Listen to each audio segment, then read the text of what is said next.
皆さんこんにちは。お久しぶりですね。今日はメダリスト第1章について話しています。遅くなってごめんなさい。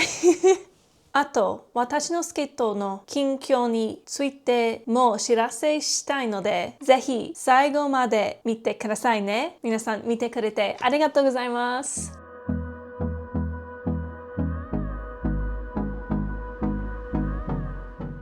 Hi everyone, welcome back to the channel and to another video. Today I'm finally digging into the Medalist manga. I know it has been quite a while since I said I was going to do it. I was going to do it right after the season ended all the way back in March, but as you may know, I went to Japan almost like right after that ended.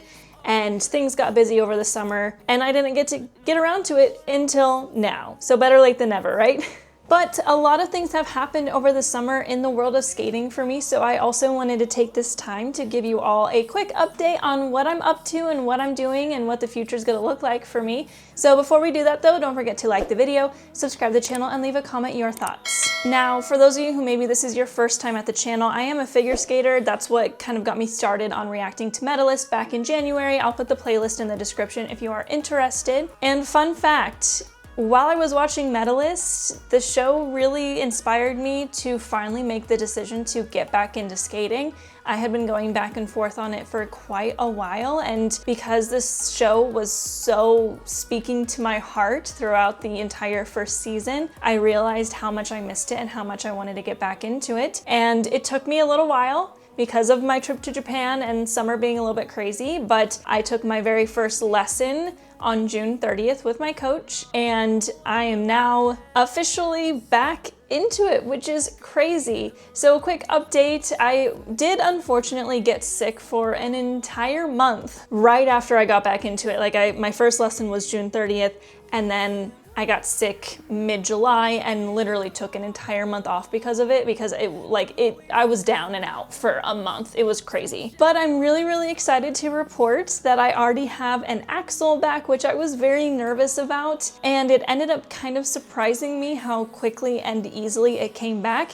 And in fact, as of right now, I'm about 3 weeks since I landed it the first time, and this is in 7 years. For those of you who don't know, I started skating when I was 6 years old.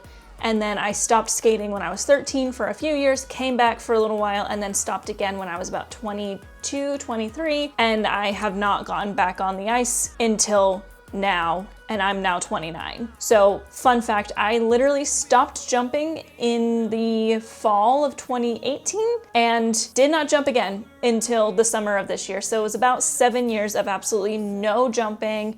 I didn't know what I was getting myself into. I didn't know how my body would be able to handle it. I didn't know if I was gonna remember technique. I didn't know if I was gonna have to start from the ground up again.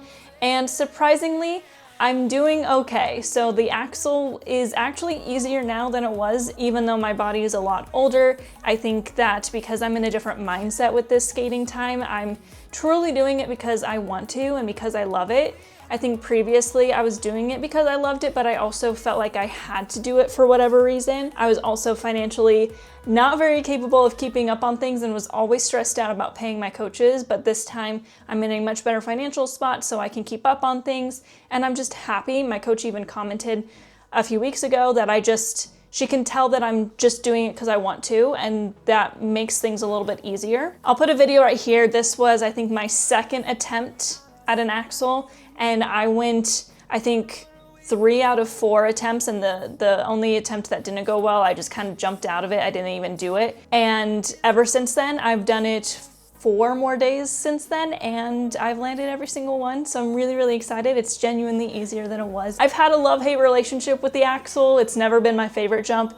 It's always been a fairly consistent jump for me. I just got inside my head a lot and did a waxle a lot, and that is where I go to jump and then I just don't jump. So I've really been focused on just allowing myself to just go for it. And yes, there's definitely almost more fear of falling now than there was 8 years ago, because I'm almost 30 years old and my body's very different than it was. So I feel a little scared to fall out of fear of breaking myself, but it seems to be okay. Now, 2 days ago from recording this was my first day attempting a double sow cow. I'll call it a double sow for the video because that's just what we call it. Sow cow is like a weird word, so we all skaters call it a sow, a sao. So I did a double sao for the first time. I tried 4, I fell on all 4, but I was very surprised by that as well. I genuinely thought I was gonna be starting from the ground up on these jumps and that I'd have to relearn everything because it's been so long. But for me to be able to get it on one foot and just fall 4 times in a row, I very much surprised myself with that as well. I think my timing's just a little bit off, so I'm actually really looking forward to the next time I get on the ice because I do genuinely think I'll be able to do it. I was just a little bit uncomfortable this time. I think I'll be able to figure it out by the next time, so I'm really excited about that. So here's a couple videos of me falling. Yes, it hurts. Yes, my back hurts now. No, I didn't awaken a Demon Slayer mark after this. That's a Giyu Tomioka reference in case you're interested. But I'm really, really excited. I know it might seem like, oh, you're falling on it. That's not good. It's actually just so much better than I expected it to be. I've been surprising myself this entire time and I'm just really happy.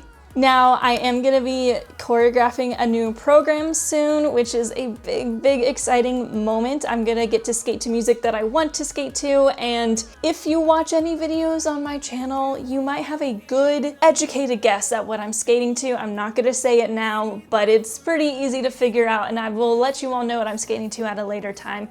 But I am gonna be competing early next year, which is really exciting because it's gonna coincide with Medalist Season 2 coming out. So as I'm reacting to the second season of Medalist, I will be competing as well. I'll be competing in February, I'll be competing in March, and then I hope to compete in April if the one in March goes well. So I'm very, very excited about it, and I will of course keep everyone updated on that as I progress through it. I don't have a ton of videos yet, but I will be releasing more videos. I'm gonna see if I can't record some of the process of choreographing if my coach is okay with it, and I'll share all of that with you as I progress through it, as I also talk about the Medalist manga. So it's kind of crazy that when I started this journey of watching Medalist in January of this year, I was just saying that I was a former skater and I had a lot of knowledge, so I wanted to share that with everyone. And by the time Season 2 rolls around, I'll be able to show off what I'm working on, I'll be able to update you all on my competitions, and it's just kind of a full circle moment. And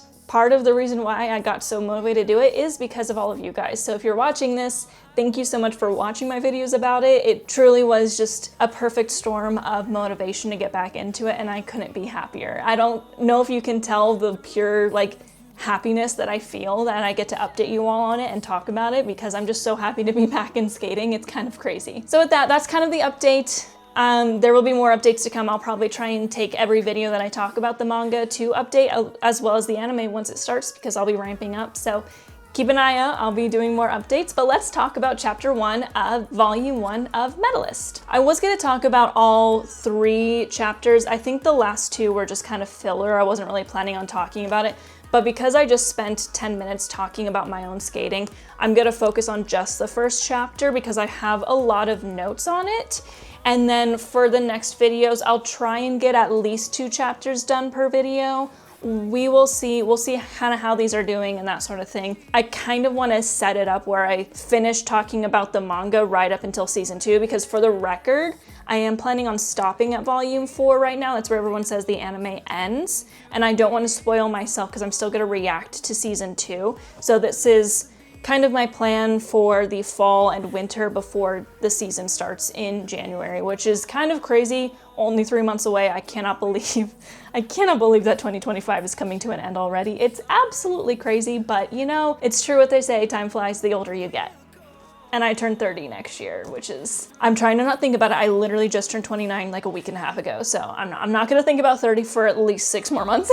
And right off the bat, I had to call this out. I wrote a note about this because this made me tear up, because this is the kind of thing that you don't catch in the anime. Now, side note also, I haven't rewatched the anime since I watched it on YouTube. I'm gonna do that after I finish this because I actually want my thoughts about the manga to be specific about the manga and not think about the anime too much. But this little message that the mangaka wrote at the beginning, I'm gonna read it because it was just such a beautiful opening to this manga that I think figure skaters really appreciate. And they said, figure skating isn't the kind of sport you can do anywhere, anytime, but still there are people who dive into that world, make it a part of their lives, and keep going on that cold ice every day. Through this manga, I want to show how intensely all these athletes are aiming for victory and how cool everyone supporting them is. So what a way to start it out. this made me cry happy tears because I'm a very emotional person. In case you watched my Medalist reactions, you already know that I cried so much watching that show. Oh my goodness. But just, you can feel how much the mangaka really cares about this sport and how much they did research and how much they genuinely have love and support for these skaters. And it's very true. It is a very difficult sport, and it's not something that you can just pick up easily because it's something that requires you to have a very specific environment of going somewhere where you can have ice, whether that mean that you start somewhere that's very wintry or you start somewhere that has a lot of ice rinks nearby. It's not like a basketball, volleyball, like any sport that you can just do wherever, really, if you have a ball and a net, right? You have to be located somewhere where you can get ice time, you can get the equipment. It requires, at the very beginning, so much more work than a lot of other sports. And I don't say that to put down other sports. I think every sport is amazing in its own right, but figure skating has just that extra level. It's similar to hockey because hockey also takes place on ice. You first must find a place that you can even do it that provides ice to you. And then you also have to learn how to just exist on ice without falling before you can really try anything else. So I just really loved that they called that out. Plus they also called out the fact that they feel everyone who supports figure skaters are just extra cool. I was like, thank you, like genuinely, arigatou gozaimasu. So it was amazing to read that, just to open up to that. I knew right off the bat that the person that wrote this truly cares about the sport, and I very much appreciate that, because in a world where so much media about figure skating is so unrealistic, it's very refreshing to open up to that, to just see that they get it, they understand. Even if they weren't a skater growing up, they seem to understand. And then starting right off, just the opening, something that really caught my eye is the way they say, when all of us little kids dive right in, we don't know that we'll have to pay an incalculable price, because figure skating is monetarily very expensive, but also time-wise expensive, support-wise expensive. You need a full team of people to get behind you with it. And just these opening few pages, you get this sense, like I just said, that the person writing this truly loves the sport and did a lot of research and truly understands what it means. Even if they didn't walk our shoes, they spoke to people who did, and they care a lot about it. There's just a lot of care that goes into it for them to use the word. I mean, obviously this is a translation, so I don't know what the exact word is that they used, but an incalculable price is very interesting wording, because it's very true. Like, you can't calculate how much time, money, effort you're gonna spend on skating. Okay, so let's talk about the opening, talking about Tsukasa's story a little bit, and how he started very late, he had to quit because of monetary reasons. He switched to ice dance at a period of time because singles was just not working out for him. I think I talked about this a lot when I was reacting to the anime, but I relate to Tsukasa a little bit too much. It sometimes is scary the way I relate to his story, because I went through that exact same path for him. I also had to retire due to monetary reasons. That's why I stopped the original time when I was 13, is my family could no longer pay to support because of financial issues, and I had to completely stop for 3 years, and a very developmental time in my life, because I was 13. And yes, I was past like the fundamental part, but I was in the middle of when you really become yourself in skating. So I didn't get to skate 13, 14, 15. I got back into it when I was 16, and I had a job of my own and could support myself a little bit. But it just really speaks to me when I see skaters who they are talented and they have that ability. It just, at the end of the day, doesn't work out because of the finances. And that's something that really plagues skaters in America, because there's no financial support unless you get on Team USA, which means you have to have a level of support in order to get to the point where you're doing triples, you're at nationals, you're getting international assignments. That's when you start to get financial support.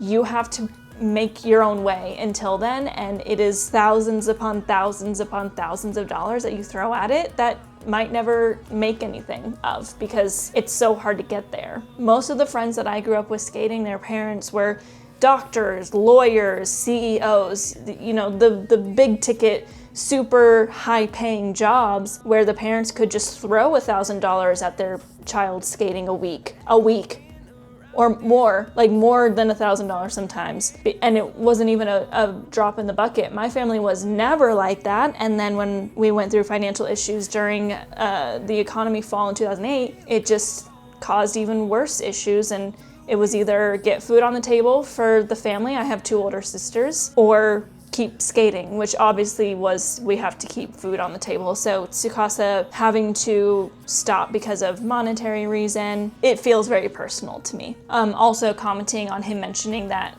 switching to ice dance was his last hope. I think that this is very true. It happens in the skating world a lot, but I wish we would stop seeing ice dance as kind of the scapegoat, oh, I could never be anything in the world of singles, so I had to switch to ice dance to make it. I think ice dance is such an incredibly difficult discipline that people don't give it credit for, because it requires a very different kind of difficulty, but it is very difficult. And yes, you can argue it's easier because you're not jumping, so it's technically easier on your body. That's why I switched to it. I stopped jumping in 2018, and then I switched to solo ice dance and did it for around a year. And then I stopped altogether because it was so expensive. Like, solo dance was so expensive because everything was out of state. All the competitions I had to travel to, and you have to pay for your coaches to travel because it's their job. So just like how a company will pay for you to travel when you have to travel for work, coaches, the students and their family, their parents, if you know their students are kids, which most of them are, have to pay for the travel expenses of the coaches. That's just industry standard. That's how it works here. I don't know if it's the same in Japan, but America is very large. So even if we travel to a competition in the same country, that can still mean a 6-hour plane ride to the other side of the country, and that's thousands of dollars. So it's difficult, and I had to stop because of that. So I find it interesting. They definitely know what they're talking about, because I think when it comes to ice dance being seen as a scapegoat, like, okay, my only chance to do anything now is to become an ice dancer, is very popular. I think we're slowly moving away from that because we're starting to understand that ice dance still is difficult, and it's still worthy of praise. In fact, sometimes more, because those skaters are incredibly controlled. Like, they are way better skaters than freestyle skaters. I wrote down a quote that the manga said, "Even if you devote your life to skating, only a handful will reach all Japans," which is nationals for Japan. Same thing here in the US. I'm constantly telling people, when I tell someone in real life that I'm a figure skater, they immediately ask me one of 2 questions. One is, are you going to the Olympics, or have you been to the Olympics? And 2 is, can you do a triple axel? Those are the main 2 questions. And it's okay. People are ignorant to the world of figure skating because it's very complicated. So I don't judge people when they ask that. But this really hones in on the fact that whenever someone asks me, like, have you been to the Olympics? I always tell them 0.00001% of skaters will get there. There are thousands of skaters all over the world that have that Olympic dream. But at the end of the day, if you represent a large country like the US, Japan, Korea, Russia, when they aren't banned, you get 2 to 3 spots in your discipline every 4 years. And not to mention, you have to be the best of the best in your country, where your country is a big country. If you're the best of the best in your country, but it's a small country, there's only 1 spot to go to the Olympics. It's very, very difficult. Every 4 years, when the shelf life of figure skating is so short, is crazy. So I really liked that they mentioned that, because you can devote your entire life to skating. That does not mean you're gonna make it. In fact, the percentage of skaters that devote their entire life to skating and never make it is way higher than the ones that do. Okay, another thing I found interesting is that Tsukasa feels like he doesn't have the credentials to be a coach just because he was at nationals but he didn't medal. I think that's interesting, because I wonder if that's just a more dramatic version for the story. I coached skating for 10 years. I never came anywhere close to a national level. So your competition results do help. Like, if you are a world champion and you start coaching, like, students are gonna come to you. You're not gonna have any issue finding students. But most coaches are people who never made it to nationals. They just love the sport, they're good at coaching, and they become coaches. The manga explained the inside edge, the outside edge, the free leg very well. I think they did a very, very good job. And this is something that most non-skaters don't know. You just don't know those very meticulous basics about the blade and about certain terms, and they did a very good job at not only using it correctly, but explaining it to the untrained non-figure skater who could be reading. Now, when it comes to Inori's mom, I understand her to a point because I obviously have the full context because I've watched the first season, so I know that her sister didn't just quit in middle school because she didn't want to anymore. She got very injured, I believe, if I'm remembering correctly. Like, she got hurt and she never could come back to it. So I understand Inori's mom's skepticism at having Inori do it, because there is like a side to someone who's a parent watching one child get hurt doing something. You don't necessarily want your other child to do the same thing, right? But I couldn't help but feel thankful when I was reading this part of the story with her mom about how skeptical she is of letting Inori skate, because my parents, like, I started when I was 6, so I was very young. My parents were skeptical for about a year. I first started talking about wanting to skate when I was 4, and they were skeptical for about a year and a half, and then they decided to put me in skating. And then once they decided, and I took to it very well, I was very talented when I started. I wasn't as talented as Inori is because she moves much faster, but I was also only 6, and it takes longer. It just takes longer to get through things when you're that young. But they always supported me, and it broke them to their core to have to make me stop when they couldn't afford it anymore. And it wasn't because they didn't support me, it was because they couldn't. They physically couldn't afford it. So it made me very thankful for my experience with my parents, because they truly supported me and they wanted to see me succeed, and they did everything that they could within their own abilities to give me that opportunity to love something. So Inori's mom, I understand where she is coming from, I get it, but I also, you know, it's tough, and she comes through later on. Okay, so what is her name? The coach that was Tsukasa's former partner, what is her name? Hitomi. So it's interesting that she was bringing up favoritism among parents, because that is very true. It can be very difficult as a coach when you have multiple students to juggle expectations and to not come across as having a favorite. Even if you don't have a favorite, you can sometimes come across that way just based off of how much attention you give students. So it can be very difficult. You could just be giving one student more attention simply because they are struggling and they need that support. And a parent of another kid who's doing just fine, who doesn't need that like physical support, could see that as just you playing favoritism. So it was very hard, and I like that they called that out. Tsukasa did talk about talent, but that it's not just talent that gets you there. You have to be willing to work hard. You put in the time, you put in the money, that it's a mix of everything, because talent is great, but if you don't work hard at that talent, the talent can only take you so far, especially in a sport like skating, because you're never gonna get that far if you don't work at it. You have to be willing to put in the time, the money, the effort. It's a sport that requires all of that, even if you have the talent. So I like that he called that out to be competitive. Like, you have to be willing to fully invest, not just rely on the fact that you have talent. And then at the very end, this is my final note, and then I'm already at 30 minutes, so I knew this was gonna take a while because I have so much to say about a manga about my sport. But he said pretty much to hell with the age conversation about how if you don't start at the age of 5 or earlier, you're never gonna get anywhere. Because he mentions that kids don't often actually want to practice when they're that young. They don't want to be there. And I totally agree. When I was coaching skating, it started all the way at age 3. And a lot of coaches then and now still have the mindset that you've got to start at 3. And I think that skaters who start that young do have an advantage over others because they start young. It becomes just a part of who they are. But most of the time, a 3-year-old doesn't understand why you're separating them from their parents or their guardians. They don't want to be out there. They're crying the entire time. It can almost feel like you're wasting money because they just don't do anything. And it's really not until, I would say, at least age 7 where a child will start to really actually want to train.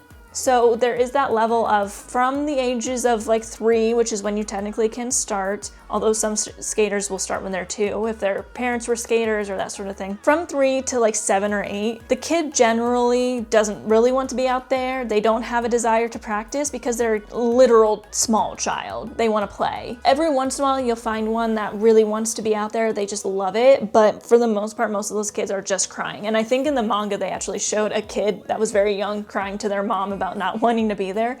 And that's very true. And I think Tsukasa has a good head on his shoulders. And of course, he was kind of a victim of the whole mindset of you must start young, otherwise you're not going to get anywhere. And that ended up probably holding him back. But it's kind of true. And I think the sport is kind of moving forward from that mindset. I think we're no longer so focused on, oh, if you don't have this jump by this age, you're not going to make it. We're starting to focus on, if you're willing to put in the work, we'll work towards whatever we can. So I really like that they called that out. But I have been yapping for a while. Overall, the first chapter, and I think this was all just the first episode, was just exceptionally done. I didn't have any qualms with this first chapter. I think it did a really good job at keeping things interesting and developing the story well, while also getting the facts right. Which is, I said this a lot when I was watching the anime, it's so hard. And then I reacted to Yuri on Ice for the second time. I watched it back in 2016 when it came out. I'll also put that playlist in this description if you want to see it. Yuri on Ice, while still more realistic than a lot of other movies, was very unrealistic to a point. There was a lot of issues that I had with choices, but Yuri on Ice, I think, focused a lot more on other things. It was just a skating backdrop, while Medalist is, you can tell it is about skating. It's like a love letter to the sport, in my opinion, so far. We'll see what happens. But overall, I gave this chapter a 10 out of 10. I had no issues with it. I didn't even have any notes of anything that seemed unrealistic. It was so well done and such a great start. So I'm gonna end there. If you can't tell, my voice is also going because yes, I was sick for a month in July to August. It is now October 5th and I still have a freaking cough. Love that for me. So that is going to be it for today's video. If you liked it, don't forget to like the video, subscribe to the channel, and leave a comment your thoughts. Also, if you are wanting to keep updated on my skating quicker than I can do it in videos, I have been posting a lot on Instagram about it, on my stories and stuff, so make sure you follow me there at Hannah Malay. But with that, that's going to be it for today's video. Thank you so much for watching. Mata ne!